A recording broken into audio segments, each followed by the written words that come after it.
ನಮಸ್ತೆ ವೀಕ್ಷಕರೇ, ನಿಧಿ ಅಡುಗೆ ಚಾನಲ್ಗೆ ನಿಮಗೆಲ್ಲರಿಗೂ ಸ್ವಾಗತ. ಇವತ್ತು ಬಹಳ ಸುಲಭವಾದ ಸ್ವಾದಿಷ್ಟವಾದ ಸ್ವೀಟ್ ರೆಸಿಪಿ ಜೊತೆಗೆ ಬಂದಿದ್ದೇನೆ. ಇದನ್ನು ನೀವು ಹಲ್ವಾ, ಶೀರಾ ಅಂತ ಸಹ ಹೇಳ್ಬೋದು, ಕೇಕ್ ಅಂತ ಸಹ ಕರಿಬಹುದು.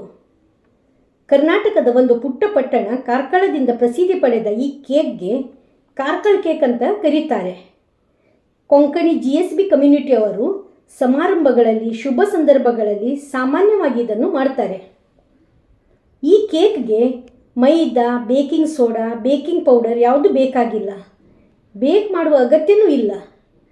ಕೇವಲ 2 ಇಂಗ್ರೀಡಿಯೆಂಟ್ಸ್ ಹಾಗೂ 1 ಕಪ್ಪಷ್ಟು ತುಪ್ಪ ಬಳಸಿ ಇದನ್ನು ತಯಾರಿಸಬಹುದು. ಸಾಮಾನ್ಯವಾಗಿ ಈ ಕೇಕನ್ನು ಸಕ್ಕರೆ ಬಳಸಿ ಮಾಡ್ತಾರೆ. ಆದರೆ ನಾನಿವತ್ತು ಇದನ್ನು ಬೆಲ್ಲ ಬಳಸಿ ತಯಾರಿಸಿದ್ದೇನೆ.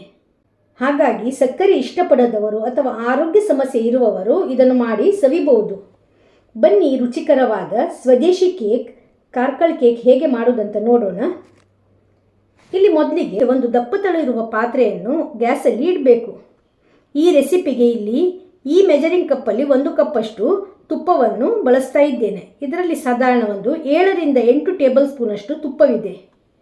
ಇದರಲ್ಲಿ ಒಂದು 6 ರಿಂದ 7 ಸ್ಪೂನಷ್ಟು ತುಪ್ಪವನ್ನು ಮೊದಲಿಗೆ ಸೇರಿಸಿಕೊಳ್ಳುವ. ಉಳಿದ ತುಪ್ಪ ಪಕ್ಕಕ್ಕಿಡುವ.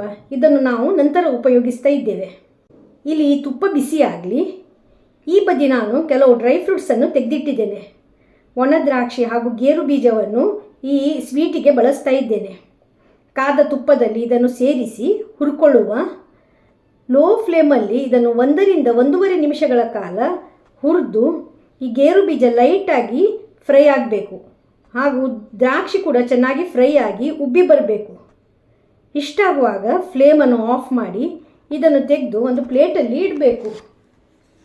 ಈಗ ಅದೇ ತುಪ್ಪದಲ್ಲಿ ನಾವು ಗೋಧಿ ಹಿಟ್ಟನ್ನು ಹುರ್ಕೊಳ್ಬೇಕು. ಇಲ್ಲಿ ನಾನು ಈ ಬೌಲಲ್ಲಿ 1.5 ಬೌಲಷ್ಟು ಗೋಧಿ ಹಿಟ್ಟನ್ನು ಈ ಸ್ವೀಟ್ಗೆ ಬಳಸ್ತಾ ಇದ್ದೇನೆ. ಕಾದ ತುಪ್ಪದಲ್ಲಿ ಈ ಗೋಧಿ ಹಿಟ್ಟನ್ನು ಸೇರಿಸಿ ಹುರ್ಕೊಳ್ಳುವ. ಈ ರೆಸಿಪಿಯಲ್ಲಿ ಒಂದು ನೆನಪಿಡಬೇಕಾದ ಅಂಶ ಹೇಳಿದರೆ, ಈ ಕೇಕ್ ಮಾಡುವ ಇಡೀ ಪ್ರೋಸೆಸ್ ಇದೆಯಲ್ಲ, ಲೋ ಫ್ಲೇಮಲ್ಲೇ ಮಾಡಬೇಕು. ಯಾವುದೇ ಕಾರಣಕ್ಕೆ ಫ್ಲೇಮನ್ನು ಹೈ ಮಾಡಬಾರ್ದು.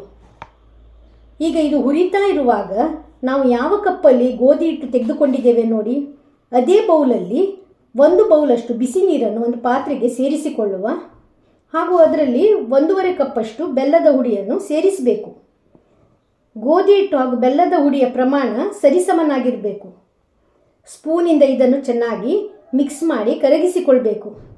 ಇದನ್ನು ಗ್ಯಾಸಲ್ಲಿಟ್ಟು ಬೆಲ್ಲವನ್ನು ಮೆಲ್ಟ್ ಮಾಡುವ ಅವಶ್ಯಕತೆ ಇಲ್ಲ. 1 ರಿಂದ 2 ನಿಮಿಷದಲ್ಲಿ ಬೆಲ್ಲದ ನೀರು ರೆಡಿ ಆಗ್ತದೆ. ಈ ಬದಿಯಲ್ಲಿ ಗೋಧಿ ಹಿಟ್ಟು ತುಪ್ಪದಲ್ಲಿ ಚೆನ್ನಾಗಿ ಹುರಿತಾ ಒಳ್ಳೆ ಘಮ ಬರಲು ಪ್ರಾರಂಭವಾಗಿದೆ.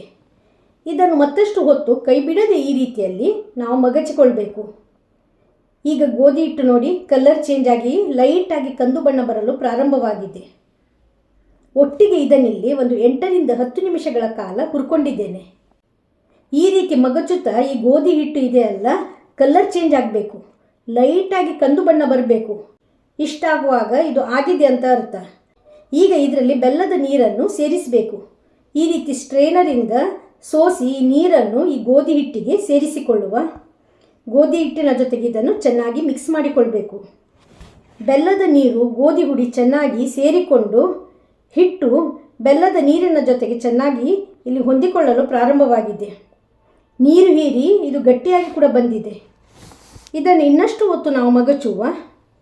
ಈ ಸಮಯದಲ್ಲಿ 1 ಸ್ಪೂನಷ್ಟು ಏಲಕ್ಕಿ ಹುಡಿಯನ್ನು ಇದಕ್ಕೆ ಸೇರಿಸಬೇಕು.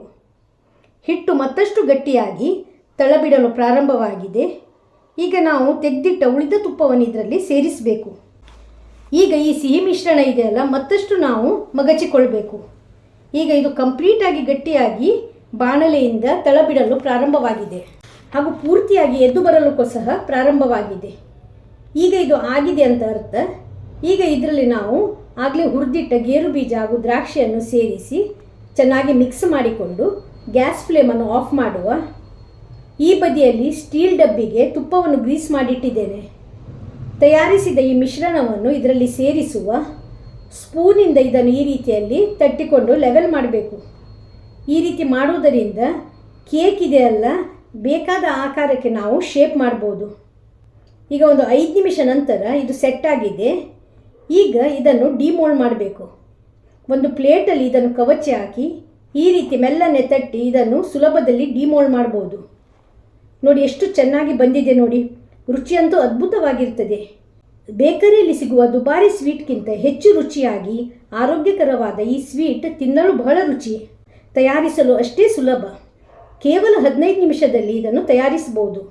ಈಗ ಒಂದು ಕೇಕ್ ಪೀಸನ್ನು ಇಲ್ಲಿ ತುಂಡು ಮಾಡಿ ತೋರಿಸ್ತಾ ಇದ್ದೇನೆ. ನೋಡಿ ಎಷ್ಟು ಚೆನ್ನಾಗಿ ಬಂದಿದೆ ನೋಡಿ.